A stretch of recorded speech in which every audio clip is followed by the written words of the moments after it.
आओ मैं तुम्हें रसूलुल्लाह की सीरत का एक पहलू बता दूं ताकि आपको अंदाजा हो जाए कि खाली तारुफे से वो खुश नहीं होते, उनके काम पर अमल करने वालों से वो खुश होते हैं, उनके मिशन को जिंदा करने वालों से वो खुश होते हैं।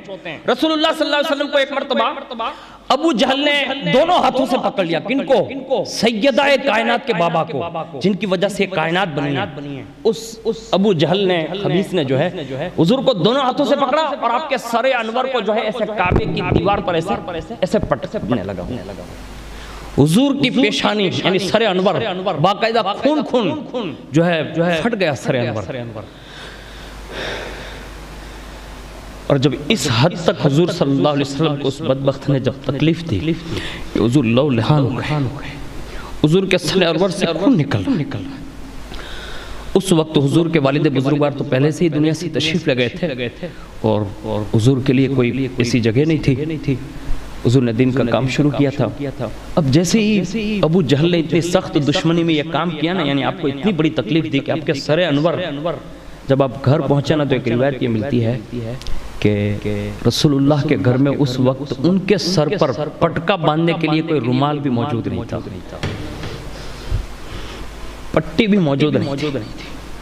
गालिबन हजरत खदीजा ने अपना दुपट्टा या हजरत अमीर हमजा, हजरत अमीर हमजा की बीवी जो थी उन्होंने या उनकी कनीज ने दुपट्टा दिया और उन्होंने हुजूर के सर पर वो पट्टा बांधा।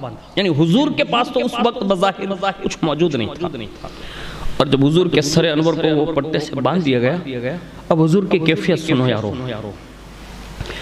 उस वक्त रसूलुल्लाह जो है कोने में बैठकर ऐसे घुटने खड़े करके ऐसे हाथ पर हाथ, घुटनों पर हाथ और ऐसे सर अनवर रखकर ऐसे बैठ गए और हुजूर की आंखों से आंसू जारी है। हज़रत अमीर हमजा की बीवी ने देखा, उनके कनीज ने देखा। अब औरतें होती है, उनको तो मतलब क्या हो, तो उन्होंने कुछ कहा नहीं। पूछा, खबर हाल पूछी तो पता चला कि अबू जहल ने मारा है। इतने में हज़रत अमीर हमजा रज़ी अल्लाह ताला अन्हु, जो अभी तक इस्लाम नहीं लाए थे, शिकार के लिए गए हुए थे। और उस ज़माने में अरब का एक फ़खरिया वस्फ़ था शिकार करना। और वो जब शिकार करके लाते ना तो आगे रख कर लाते थे और बड़ी शान से वो आते थे। तो हज़रत अमीर हमजा रज़ी अल्लाह ताला अन्हु जो बड़ी शान से तशरीफ़ लाए और आते ही उन्होंने अपनी कनीज़ और बीवी के सामने ऐसे वो शिकार जो लाए थे ना वो ऐसे फेंका, यानी फ़खरिया तौर पर। उस वक्त बीवी दरवाजे पर जो खड़ी थी ना, उसने कहा, हमजा ये बहादुरी नहीं है, ये बहादुरी नहीं है। कहा क्यों? मैंने इतना बड़ा शिकार में मार के लाया हूं और ये बहादुरी नहीं है। कहा ये बहादुरी नहीं है, तुम्हारे भाई अब्दुल्लाह के दुर्रे यतीम को अबू जहल इतना मारे कि उनका सर भी जख्मी कर दे और आप अपने आप को बहादुर कहते हैं। यानी गैरत दिलाई। जब गैरत दिलाई ना तो हजरत अमीर हमजा उसी जगह से वापस हुए। कहा, कहाँ है मेरा भतीजा?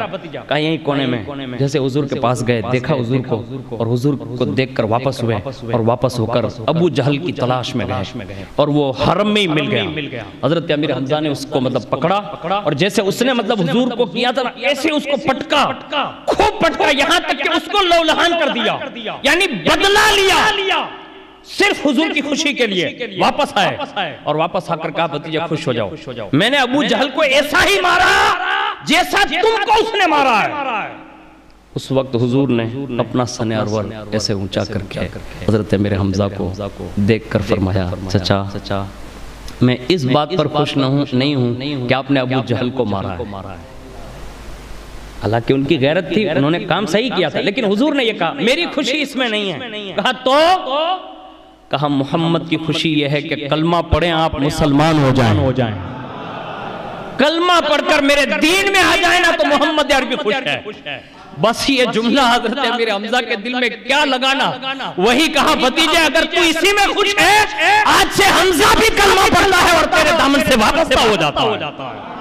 यानी रसूलुल्लाह की खुशी इसमें है कि तुम्हारी तकरीर से, बयान से, नसीहत से, वाज से, तुम्हारी संगत से, सोहबत से अगर एक भी उम्मती सुधर गया तो यही रसूलुल्लाह और हजरत फातिमा की खुशी का सबब बन जाएगा।